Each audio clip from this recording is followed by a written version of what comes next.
Estamos de volta e hoje nós vamos... Olha, eu não tirei o livro daqui. E hoje a gente vai conversar então sobre o primeiro serial killer e pedófilo registrado na história. Não é o Jack Stripador, vocês sabem quem é. Eu coloquei até uma enquete lá no Instagram e tem muita gente que marcou que não sabia. Bom, né, óbvio, porque eu acho que o caso dele é mais conhecido pelo conto que foi escrito depois, mas a gente já chega lá. Eu estou falando então do Gilles de Ré. Gilles de Ré. Não sei como é que pronuncia, é em francês. Eu acho que é Gilles de Ré. Que é esse senhor aqui, ó. Eu vou deixar uma fotinha depois melhor dele. Aqui, ó. Gilles de Ré. Vou chamar ele de Ré, mais bonito. Bom, Gilles de Ré, ele nasceu em 1404, né? Bem antigo. Numa família muito rica. Só que desde pequeno ele foi meio que traumatizado, né, pela morte dos pais. O pai dele morreu num acidente de caça de uma forma muito bizarra, assim, tipo, bem feia mesmo. E alguns relatos dizem que ele presenciou toda essa cena. E pouco tempo depois, a mãe dele morreu de forma misteriosa. Assim, misteriosa não, mas de ninguém sabe de que ela morreu. E naquela época, gente, né, 1400... qualquer gripe matava as pessoas, né? Então, assim, a gente não tinha os anticorpos que a gente tem hoje. Então, é uma coisa mais complicada. E aí, a partir de então, em 1415, que foi isso, que ele testemunhou, né? A morte dos pais.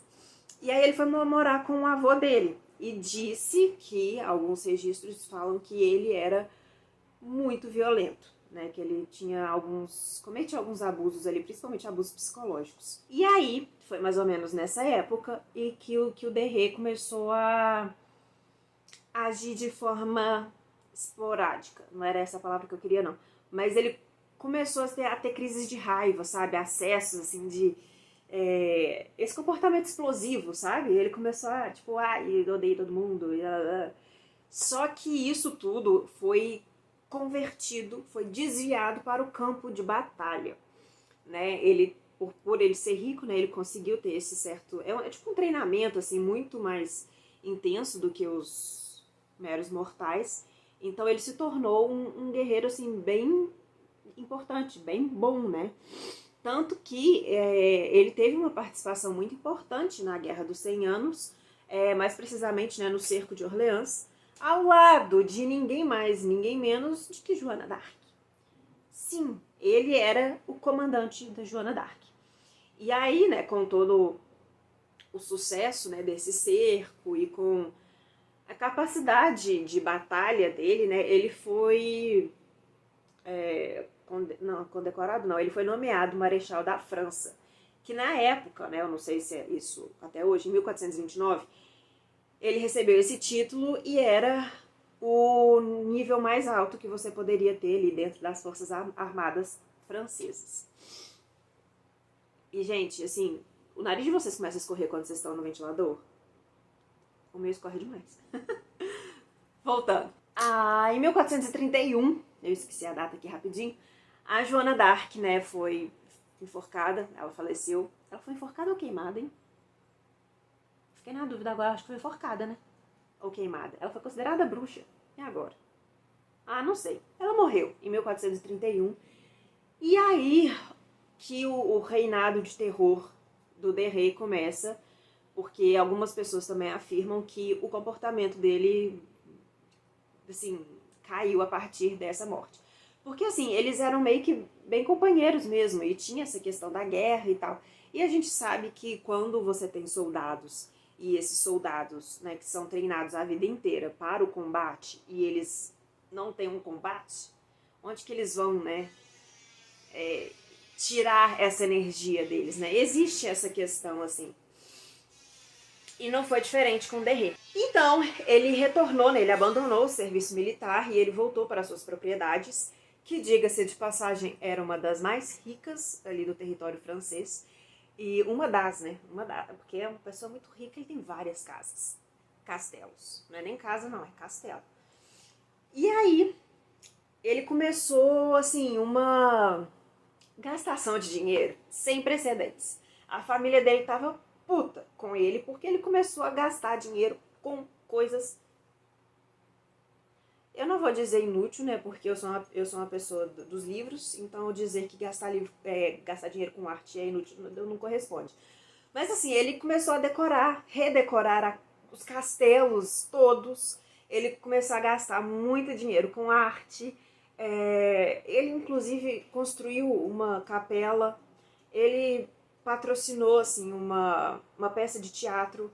E pra vocês terem uma ideia, tinham 140 atores e 500 figurantes nessa peça de teatro. E ele bancou tudo. Tudo. Todos os figurinos de todas essas pessoas. O cenário. Tudo, gente. Ele bancou tudo. Não é barato, tá? Não é barato. Tanto que a família dele, né, principalmente o avô que criou ele, eles fizeram tipo um pedido de socorro, sabe, pro rei. E falando aqui, ó, o cara tá doidão aqui, tá vendendo nossos trem tudo. Vamos parar com isso aí. E o rei realmente proibiu o Derrê de vender as propriedades dele. Tipo, eu acho isso muito bizarro, porque a propriedade não é dele, gente. Ele faz o que ele quiser com isso. Não é mesmo? E aí que começam as coisas esquisitas.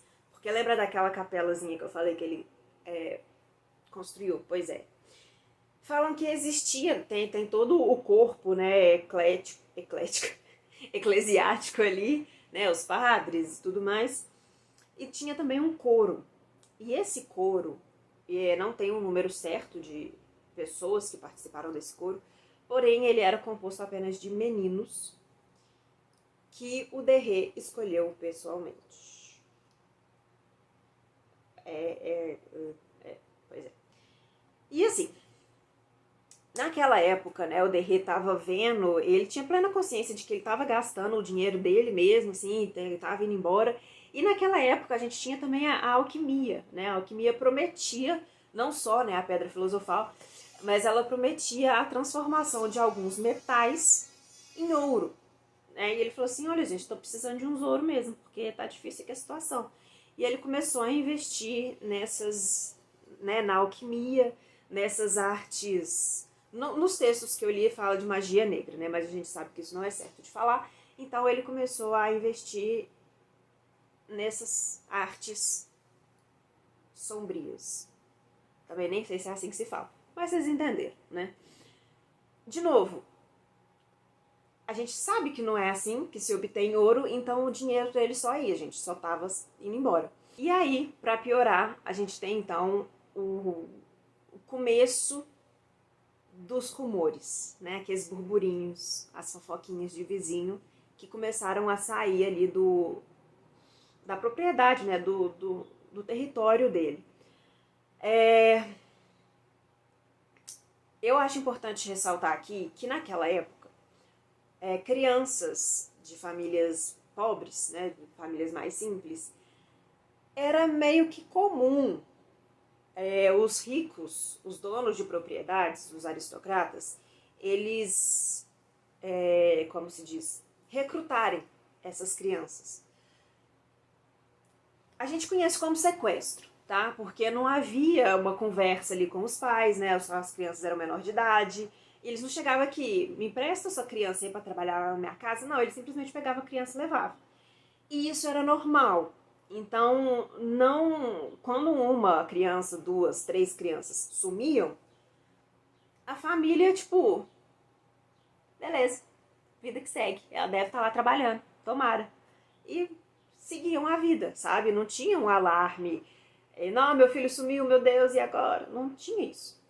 Só que o negócio é tão tenso que as pessoas começaram a reparar que crianças estavam sumindo perto das propriedades do Derrê. Então, assim, pra você ver a quantidade de criança que deve ter sumido para eles perceberem que as crianças estavam sumindo, né? Aí, ele foi preso. O Derrê foi preso em 1440, depois de sequestrar um padre. Ele sequestrou um padre. Foi por uma questão aleatória, assim, aleatória não, né? Foi por uma questão diferente, mas ele acabou sendo preso, e aí que eles começaram a investigar e descobriram esses rumores e começaram a investigar. E aí nos documentos, né, do caso, A polícia afirma ter encontrado 50 corpos, 50 partes, né, de corpos assim, desmembrados em uma das torres do Derry, de uma das propriedades do Derry. E aí ele foi, todos os detalhes vieram à tona, né, de tudo que ele fez durante o julgamento. Né? O sistema, né, judiciário, a polícia, eles conseguiram várias testemunhas para o caso, né, sustentar o caso deles, e todos eles falaram que o Derry era bem doidão, que ele sequestrava essas pessoas e que ele colocava os seus servos para aliciar nessas crianças, para pegar essas crianças, e aí que ele cometia os seus crimes. E aqui, eu tenho aqui um trechozinho de um dos depoimentos, eu vou ler para vocês, é bem pesado, então pode pular se vocês quiserem, ok? Abre aspas. Às vezes ele cortava as cabeças, às vezes somente a garganta. Em outras ocasiões ele quebrava o pescoço com golpes. Depois que as veias eram cortadas, de modo que elas definhavam, né, as crianças definhavam, enquanto seu sangue era derramado. O Derry às vezes se sentava na barriga das crianças e sentia prazer. Ele se masturbava em cima das crianças mortas, ensanguentadas. Inclinando-se sobre elas, as via morrer. Esse foi um dos depoimentos de um dos servos do Derry, né, que diz ele que presenciou essa cena várias vezes. O Derry, ele confessou tudo que as testemunhas falaram. Ele foi julgado, né, e condenado pela morte de 140 crianças. Sim. E, né, como eu falei, ele confessou tudo isso. Só que aí ele respondeu por 2 processos diferentes, né? Um pela igreja, de heresia, né, e sodomia e tudo mais. Ele foi excomungado. E o outro julgamento foi dos assassinatos. E aí, em 25 de outubro, né, de 1440, o Derry, ele foi excomungado. E no dia seguinte, né, no dia 26, ele foi enforcado sobre uma fogueira. Não basta matar uma pessoa enforcada ou queimá-la. Tem que ser os 2 juntos para garantir a morte da pessoa, entendeu? E depois de bastante tempo, depois de alguns tempos, alguns historiadores e alguns biógrafos revisaram, né, o caso do Derry, e eles acreditam que o Derry era inocente. Porque o que acontece? Existem 2 questões específicas que eles exploram, né, nos textos deles, são 2 autores específicos, e que eles falam que os depoimentos das testemunhas e o próprio Derry foram submetidos, né, àquelas torturas medievais, aqueles instrumentos que a gente já viu sendo utilizado aí em alguns filmes e em documentários. Existe até um museu, acho que na França mesmo, que tem, né, esses maquinários que eram utilizados na época. E a gente sabe que tortura medieval era outro nível de tortura, né, gente? E essas testemunhas foram submetidas, e era normal. Tipo assim, toda pessoa acusada de algum crime, por mais leve que seja, tipo um furto, né, um roubo, alguma coisa do tipo, era submetida a essas torturas. As testemunhas e o Derry foram submetidos a essa tortura, então a gente fica aí a dúvida, né, sobre a veracidade desses testemunhos e até mesmo a confissão, né, do Derry, né, tipo, dele ter assumido isso, será mesmo, né?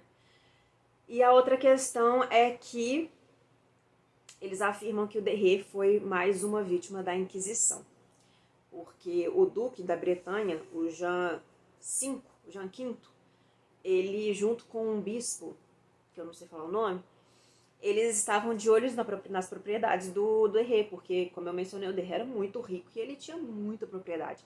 Ele chegou em um ponto em que a família dele era mais rico que, tipo, o próprio rei, sabe? Tipo, ele era muito rico mesmo. E aí eles começaram a cobiçar essa riqueza, as propriedades, E aí eles usaram a Inquisição ali como uma desculpa para obter, porque as propriedades de fato, né, depois que o Derry morreu, porque ele era o herdeiro, as propriedades passaram para o duque e o bispo.